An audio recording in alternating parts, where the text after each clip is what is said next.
হরে কৃষ্ণ। মহাপ্রসাদ চ্যানেলে আপনাদের সবাইকে স্বাগত। আজ আমি একটা মিষ্টির রেসিপি আপনাদের সঙ্গে শেয়ার করব। এই মিষ্টি আপনাদের সবার খুব প্রিয় মিষ্টি, অথচ আমরা অনেক দাম দিয়ে দোকান থেকে এই মিষ্টি কিনি। আজ আমি দেখাবো কিভাবে বাড়িতেই খুব ঘরোয়া উপকরণ দিয়ে আর খুব তাড়াতাড়ি এই মিষ্টি বানানো যায়। তাহলে চলুন শুরু করি। মিষ্টি তৈরির জন্য আমি এখানে হাফ লিটার দুধ নিয়েছি। এবার এই দুধটাকে প্রথমে আমি খুব ভালো করে ফুটিয়ে নেব।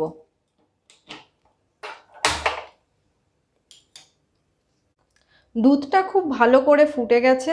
এখন আমি একটা বাটিতে এই দুধ থেকে 2 হাতা দুধ তুলে রাখছি।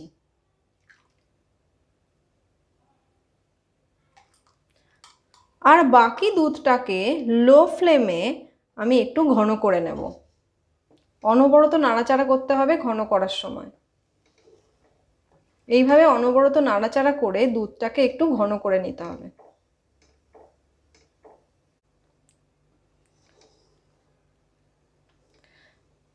দেখুন, লো ফ্লেমে অনবরত দুধটাকে নাড়াচাড়া করে আমি একটু ঘন করে নিয়েছি। প্রায় অর্ধেক হয়ে গেছে। এখন আমি এই দুধের মধ্যে বাটিতে যে 2 হাতা পরিমাণ দুধ তুলে রেখেছিলাম তার মধ্যে আমি মেজারিং কাপের 1 কাপ গুঁড়ো দুধ মিশিয়ে নিয়েছি। এবার সেই মিশ্রণটাকে আমি এই দুধের মধ্যে দিয়ে দিচ্ছি।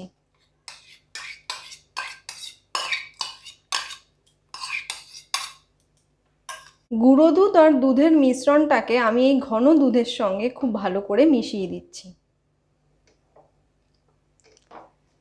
এবার আমি এর মধ্যে প্রায় 8 টেবিল চামচ চিনি দিয়ে দিচ্ছি। যেহেতু গুঁড়ো দুধ দিয়েছি তাই আমি চিনিটা একটু কম দিলাম। আপনারা আপনাদের স্বাদ অনুযায়ী এখানে চিনি বাড়িয়ে বা কমিয়ে নেবেন।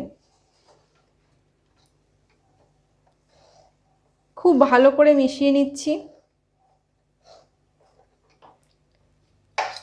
এবার আমি এর মধ্যে 1 টেবিল চামচ দেশি গাওয়া ঘি দিয়ে দিলাম। খুব বেশি ঘি লাগবে না, 1 চামচই যথেষ্ট। এবার ঘিয়ের সঙ্গে খুব ভালো করে এটাকে অনবরত নাড়াচাড়া করে যেতে হবে আর একটা ঘন ক্ষীর তৈরি করতে হবে। এবং গ্যাসের ফ্লেমটা কিন্তু কোনো অবস্থায় বাড়ানো যাবে না। লো ফ্লেমে একটু সময় নিয়ে এই ক্ষীরটাকে তৈরি করতে হবে।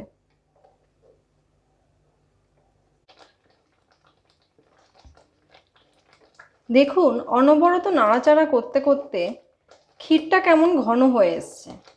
এখন আমি এর মধ্যে 1 টিস্পুন এলাচ গুঁড়ো দিয়ে দিচ্ছি। এবার এলাচ গুঁড়োর সঙ্গে ক্ষীরটাকে খুব ভালো করে আমি মিশিয়ে নেব। এইভাবে আরও কিছুক্ষণ এটাকে নাড়াচাড়া করে একটু শুকিয়ে নিতে হবে, মানে আর একটু শুকিয়ে নেব ক্ষীরটাকে।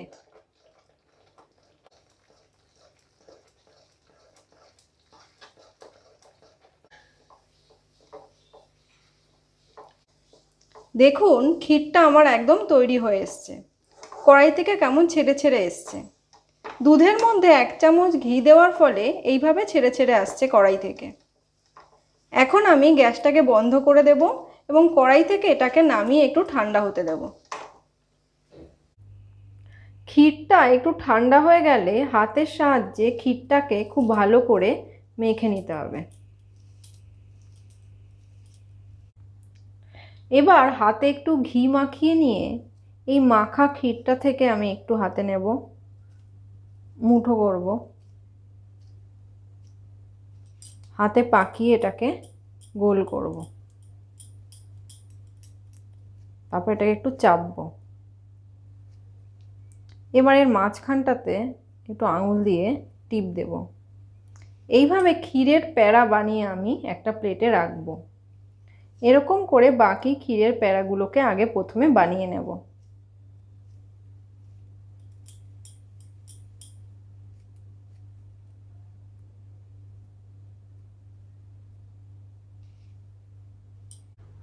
আমি একে একে সব প্যাড়াগুলোকে তৈরি করে নিয়েছি। এবার এখান থেকে আমি একটা করে প্যাড়া হাতে নেব।